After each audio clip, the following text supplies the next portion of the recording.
So hello guys welcome back to our new vlog है। आज चाहिँ हामी यहाँ माछा पक्रिनको लागि टक्क कोसीमा आएको छौँ है। आज चाहिँ हामी यहाँ रेडी हुँदैछ यहाँनिर सामानहरू। अब माछा पक्रिनको लागि यहाँ टक्क रेडी हुँदैछ। कस्तो हुँदैछ भाइ? पानी गहिरो छ। काट्ने त छैन हो। यस्तो हुँदैछ हाम्रो चाहिँ यहाँनिर माथि पौडी खेल्दैछ केटाकेटीहरू। सो यस्तै छ गाइस। अब स्टे ट्युन, हामी यहाँ माछा मारेको हेर्नुहोस्। अब लाइनै माछा मार्दैछ हाम्रो त, त्यहाँ एक्लै मार्दै हुनुहुन्छ है।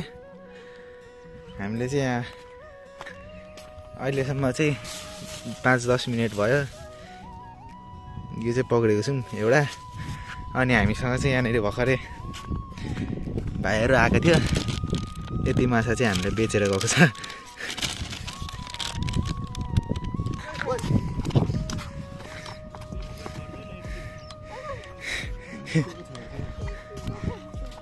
ल यहाँ चाहिँ यस्तो यस्तो माछाहरू पनि रहेछ है।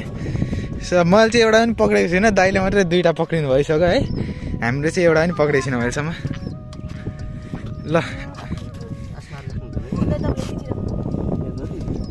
दामी माछा फेरि यत्रो अलि उतै छ। अहिले फेरि कोस्नु छिर्छ। अहिले कत्रो देखाइदियो त्यहाँ साइज एकचोटि देखाइदियो त कति छ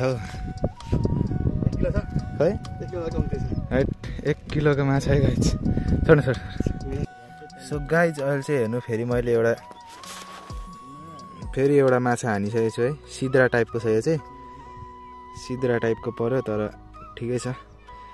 एउटा चाहिँ पर्नु चाहिँ कस्तो फोकस नगरेको हो। ल फेरि एउटा। सो गाइज यहाँ हेर्न सक्नुहुन्छ हाम्रो चाहिँ यहाँ माछा पक्राइ चाहिँ धमाधम चलिरहेको छ होइन। तर माछा चाहिँ खै हो अहिलेसम्म खासै भन्दा नि अब एउटा चाहिँ पक्रियो, मैले तपाईँहरूलाई देखाइहालेँ है। माछा चाहिँ एकदम ढिलो परिरहेछ। दिउँसो भएर पनि होला, अब बेलुका हुँदैछ। अब चाहिँ आउँदैछ माछाहरू। यहाँ चाहिँ हाम्रो 2टा कहाँले पल्टिरहेछ। यहाँ यस्तोमा थापेको नि यो पनि आएन।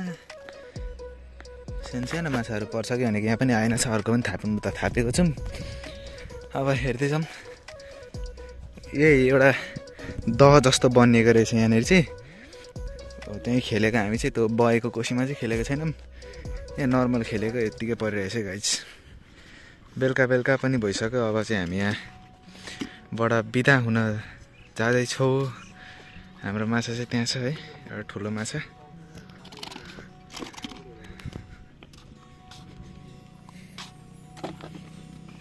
तिम्रोमा आएछ पर घुमिहिँदैछ।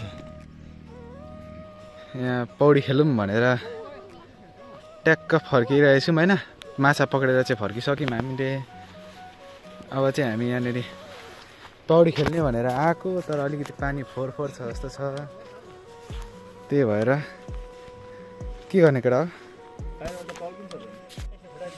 अहिले चाहिँ गाइज यहाँ पानी पनि यसो धमिलो भएको कारणले चाहिँ हामी पौडी चाहिँ नखेल्ने भयौँ है अहिले चाहिँ। यसो अब चाहिँ यहाँ फोटोसोटो खिचेर हामी चाहिँ ट्याक्क घर फर्किन्छौँ। आजको माछा पक्राइ पनि यस्तै भयो हाम्रो। यहाँनिर पापुको बाइकको हावा सकेकोले गर्दाखेरि टक्क हावा हाल्दैछ। हामी चाहिँ यहाँ टक्क छोल्टी माछा देखाइदिए गर्दिनँ आज त टक्क है त। ल हामी छोल्टीलाई घर फोर्दिउँ कि आज होइन। अनि माथि ल ओके त। 17 बजारमै हामी चाहिँ टक्कसँगले अहिले कति 6:19 भएछ। फेरि अहिले चाहिँ पम्चर हावा गयो मात्र भनेको, फेरि टायरै पम्चर भएछ पापु साथीको चाहिँ। अनि अब फेरि यहाँनिर बनाउनु दिँदैछ, टाइम लाग्ने भयो फेरि। अब 17 बजारमा रात पर्न आँटिसक्यो आज चाहिँ।